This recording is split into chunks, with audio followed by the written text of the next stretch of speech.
যখন আমি বাইরের কোনো খাবার না খেয়ে ডায়েট শুরু করব ভাবি। মা, আজ থেকেই আমি ডায়েট করা স্টার্ট করছি। বাবা, আর কোনো রকম বাইরের খাবার, তেল জাতীয় খাবার, বাটার জাতীয় খাবার আমি কিচ্ছু খাবো না, ঠিক আছে? তুমি আমাকে প্রত্যেকদিন, আমি একটা দুপুরের ডায়েট চার্ট দিয়ে দেবো, সেই অনুযায়ী আমাকে প্রতিদিন খাবার করে দিও। আমি একা এত রান্না করতে পারবো না, তোকেও আমার সঙ্গে হাত লাগাতে হবে। আমি তোমাকে সব সাহায্য করে দেবো, কিন্তু ডায়েট আমাকে এখন থেকে স্টার্ট করতেই হবে। আমার পেটটা দেখো কত মোটা হয়ে যাচ্ছে, আর আমি দিন দিন আরো বেশি করে ফুলে যাচ্ছি। ঠিক আছে, তোর ডায়েট তুই স্টার্ট কর। আজকে আবার আমি বাড়িতে বিরিয়ানি রান্না করেছিলাম, তুই খাবি না তো আমি জানতাম না। ঠিক আছে, কি আর করা যাবে, আমরাই রাত্রিরে খেয়ে নেব। বিরিয়ানি রান্না করেছিলে আজকে?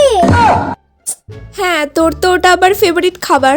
দিলে তো আমার ডায়েটটাকে পণ্ড বাকিয়ে। ঠিক আছে, আজকে আমি বিরিয়ানি খেয়ে নিই, আবার কাল থেকে আমি ডায়েট স্টার্ট করব, দরকার নেই আজ থেকে। Ankita, thank you.